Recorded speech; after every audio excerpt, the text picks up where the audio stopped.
Want to know why? Ask how. Howard, the humongous. Some Republicans want to dump Trump. On Saturday, October 8th, John McCain and Arnold Schwarzenegger announced that they will not vote for Trump. House Speaker Paul Ryan refused to go on stage with Trump at a rally for Republican unity, of all things.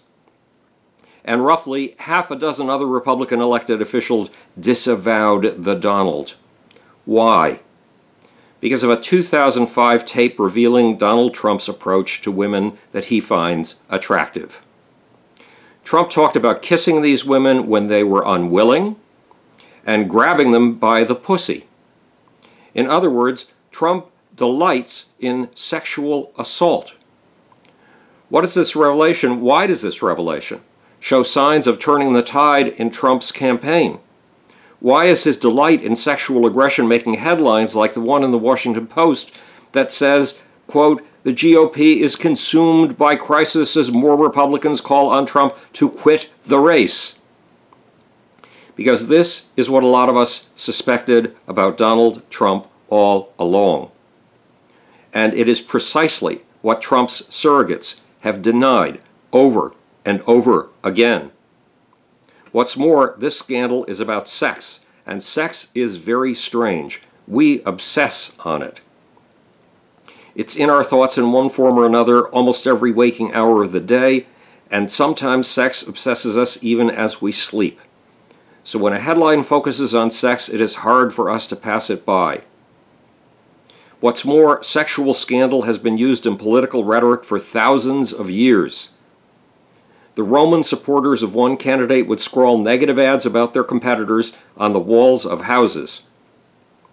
They would damn their opponent as a whore master. And in the 1800 campaign between John Adams and Thomas Jefferson for the American presidency, fans of Jefferson accused Adams of having, quote, "a hideous hermaphroditical character which has neither the force and firmness of a man nor the gentleness and sensibility of a woman," close quote. A hermaphrodite is a person with the sexual organs of both a man and a woman. But that wasn't the end of the sexual slurs. Adams' surrogates accused Jefferson of being the son of a half-breed Indian squaw mother and a mulatto father. Sexual smears seem to work. They tap into something biological, the hunger of our genes to reproduce. But the new grab them by the pussy Trump smear is not the sort of fantasy that appeared in the election campaigns of ancient Rome or of the early 1800s in America. Trump's assaultive approach to sex is real. Is it any more real than the sexual practices of Democrats Jack Kennedy and Bill Clinton? It's hard to know. But I suspect that Trump's approach to sex is like his approach to bankruptcy. It's in a class of its own. There's one more question. Is the Trump magic fading? Or will he defy the odds and come out on top once again? Will Donald Trump's audience of white, undereducated men glory in the fantasy of taking the sexual liberties that the Donald arrogates to himself? But the Trump sexual scandal is not the only tough nut of this last few weeks.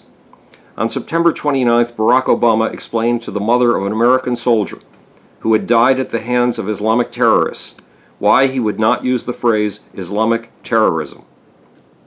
Obama's explanation made a great deal of sense. The president does not want to turn the 1.6 billion Muslims who have nothing to do with violence into our enemies. He wants their cooperation in fighting the terrorists. As I said, it makes sense. But there's a problem. Islam means submission, and it means a very particular form of submission.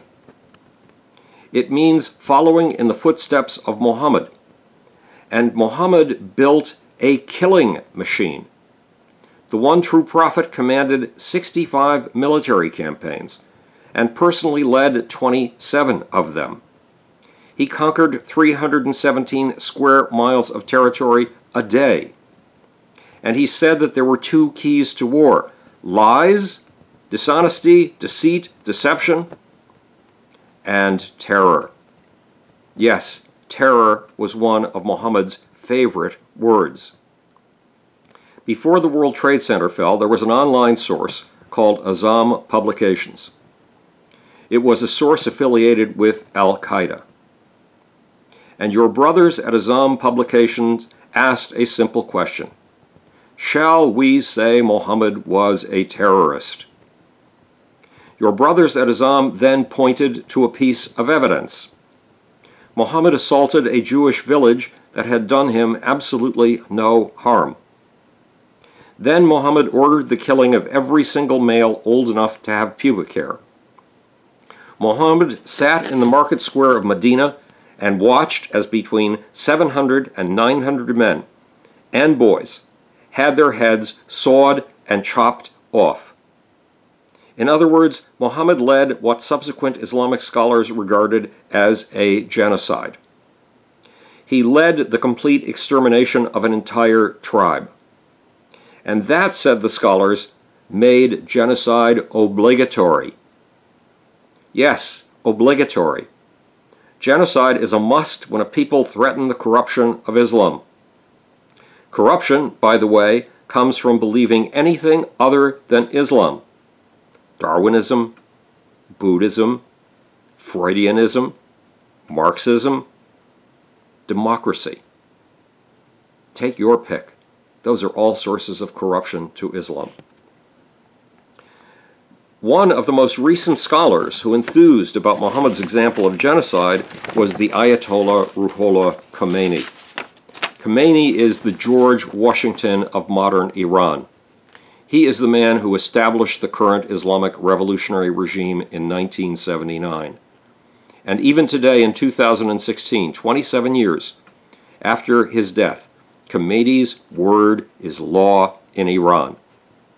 Khomeini said that Islam has exterminated many a tribe to retain the purity of Islam. And he targeted you. He said that all unbelievers are as unclean as urine and excrement, as unclean as shit. In other words, terrorism is baked into the core of Islam. The result is that some of the peaceful, totally wonderful Muslims Obama talked about have had kids who went out and killed in the name of Islam. They killed following Muhammad's example. One of those kids was Abdul Hamid Abaoud, who planned and ran the Paris massacre that killed 137 people. Abaoud was born not in the Middle East. He was born in Brussels. He was born to a father who loved European society. A father who was not just peaceful, but who had established 2 successful clothing stores in Brussels, Belgium, and who was profoundly grateful for the opportunity to do so. Why do the kids of wonderful, seemingly westernized middle-class Muslim parents do what Siad Rizwan Farouk did in San Bernardino? Farouk was born in Chicago. Why all this killing in the name of Islam? Because at Islam's core is Muhammad, and Muhammad loved killing. Muhammad said that if he died 10 times in battle and was reborn again, reborn to fight and kill, he'd be a happy man. Way back in the 1950s, we called revolutionary Marxism and communism by their names. Even though 99% of the communists would never kill a soul. But there is no question that we alienated that peaceful 99%. In fact, what we got for calling out the killing side of Marxism was a Cold War, a very long and very expensive Cold War. Maybe Obama's approach of befriending the Muslims we love and not offending them is right. But what do we do about the radicalization of their kids? What do we do about kids who rediscover their roots, who rediscover the example of Muhammad and devote their lives to it? just as Muhammad told them they absolutely must do. And what in the world do we do about the would-be sexual assaulter-in-chief, Donald Trump? This is Howard the Humongous, speaking to you from the future. It's your job and my job to make. Or, want to know why? Ask how. And now, I think my finger is finally on that hideous, monstrous, slizy, sleamy little off button.